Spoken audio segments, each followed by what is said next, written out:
I am obviously specifically interested in how prisons are helping to tackle violence against women and girls, both people who are in prison for offences related to violence against women and girls, but also people who may be in prison for other offences but may still have problems with having committed acts of violence against women and girls. There are a multitude of things I could ask you about that, and I'm sure we'll enjoy a conversation later, but do you know how many prisoners per year there are who are in prison because of violence against women and girls offences, and how many of those are engaging in courses that are not just like general rehabilitation courses or work skills, but are specifically on courses around not committing acts of violence? Okay, so the answer to the first part of your question, although, and it is lovely to see you here from the Justice Committee, obviously this is in the remit of the Ministry of Justice, but the answer to your first question is no, we don't know the data on how many people are in prison or are charged with specific... We have a number of different data sources that we could look at, certainly from the police charging perspective, but it was identified in the recent sentencing review undertaken by David Gauke that there is a problem with, because in my experience, and this was borne out in David Gauke's analysis, was that most domestic abuse crimes are not charged as domestic abuse. There is no crime of domestic abuse, and that there is a flagging system in policing, and so some of the data will sit there. But most are common assault. I'm afraid to say one of the best ways we used to get people sent down was for criminal damage, because we care more about doors than we care about women, and there's quite a lot of evidence you've kicked a door in, and so it's very difficult to tell what's a pub fight and what's a domestic abuse incident. So what David Gauke has suggested in the sentencing review is essentially a flagging and mapping system for domestic abuse related cases.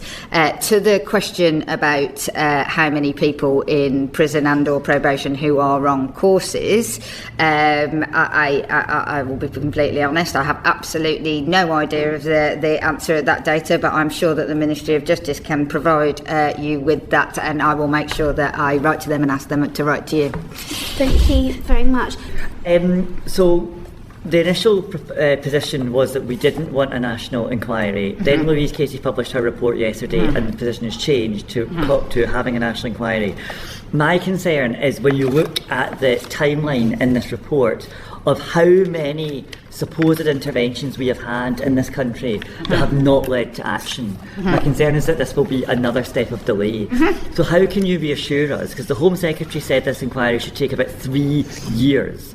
How will you ensure that this is not something that diverts attention from the actual work that has to happen? Look, I don't need to wait for an inquiry to and actually setting up the primary, and I think she tried to express this earlier, and the if Louise could only have had one thing, if she'd only been offered one rather than all 12 of the recommendations, she would have taken the National Police one. I think that is like her sort of clear line from the evidence she gave to yourselves earlier from what I watched. There is absolutely no reason why any of that has to wait for finding, and actually, like she said, she envisages them working together.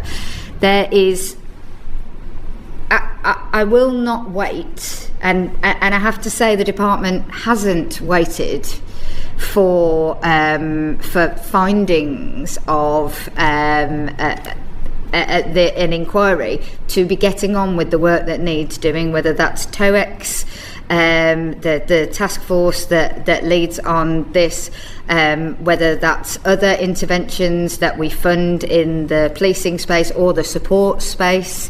That those things all go on, and policy changes will.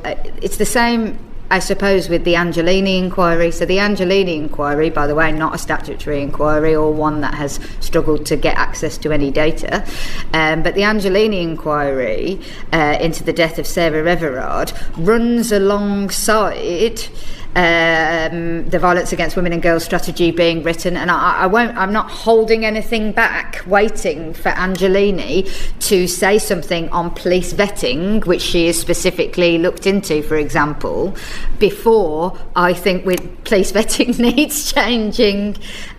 So that is the guarantee that I can give you, and we work alongside inquiries going on all the time. I have to say, a criticism certainly that I would have of ICSA whilst that was running is that for many years people like the Home Secretary were asking for something like mandatory reporting, and were being told by ministers in my position and others that the reason we can't we won't put mandatory reporting in to law is because we have to wait for ICSA. I'm never going to say we have to wait for that if there is a good plan that could be delivered and that I can deliver it. Okay, thank you. And final question is, this morning when we had Louise Casey in, I asked her which of those 12 recommendations does she think can be implemented swiftly, and when we bring ministers back in 6 months' time, they'll be able to say, yes, we've implemented those. And she said all 12. Do you accept that? Yeah. And will you commit to coming back in 6 months and telling us that all 12 have been implemented? Look, on the legislative ones, I wish I could sit here and say yes to you. I often, the signs for cars as you drive around Parliament that say dead slow. I always think, you're not wrong. Parliament moves quite slowly. Legislation has barriers that sometimes I can't foresee. However, lots of the legislation, so one of them we will put immediately into the bill that is currently passing through today. But yeah, look, I don't want to hang about. I seek to put all of these recommendations into place. I literally had a meeting this morning where I said, right, and let's have a next steps conversation immediately. Yeah, thank you, because the issue is, as we move slowly, there are still victims out there being abused. It's not about survivors, actually, it's about current victims. And so my final question is, going back to our very beginning point about the spending review, there's a lot of new work for the Home Office here. Are you confident you've got the resources to deliver on what we're committing to? Again, I reiterate my point, I would always like more. Look, Baroness Casey's recommendation 12, which was agreed to by the government, fulsomely by the Prime Minister, the recommendation 12 is that this work will be fully funded. Obviously, that is part of all of the work that has gone on last week. But yeah, I will be making keen representations, as you can imagine. I can imagine. Thank you. Back, Minister, to the recommendations made by Professor Jay and ICSA. When I asked Baroness Casey this morning which one of those recommendations are you most worried about not being implemented as quickly as it needs to be, she pointed me to the Child Protection Authority. Yeah. And I know that you made an announcement in April on this, and you've said that there'll be a consultation at some point later this year on its makeup and remit.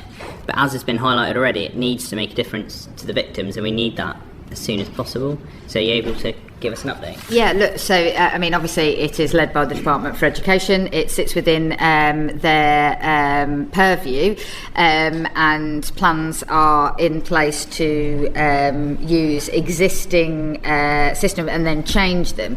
I won't apologise for making an enormous change in child protection and seeking to consult with experts, including Alexis J, to ensure that happens. I spoke to Alexis yesterday, to ensure that that is done properly. What I do not want to do, and actually sort of refuse to do, I refuse to just do something speedy that delivers something that doesn't do the job. I, like Louise, have spent years I've been on every multi-agency group there is. I've been on a MASH, I've been on the MARAC, I've been on every single in local areas. These groups that are meant to share information, stop people falling through the gaps. you'll excuse me if I don't find that it sometimes just feels like utterly just words written down on pieces of paper. So how do we monitor whether that is actually working? How do we make a body that makes it actually work? When so many have tried before and failed, which, to your timeline question, is a real one. And in fact, we've seen a massive decline in the number of child sex abuse cases of all types being raised in child protection issues and serious case reviews. That is utterly alarming to me. When we have, I bet you every single one of your local areas has got a thing called a MASH, a multi-agency safeguarding hub. I bet every single one has.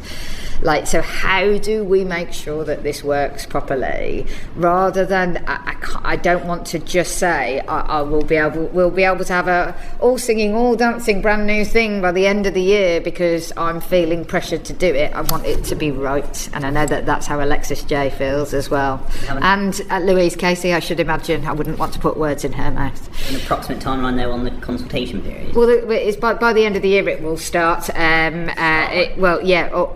I mean it is afoot currently, I believe. But again, I would say the Department for Education would be better suited to answer your questions.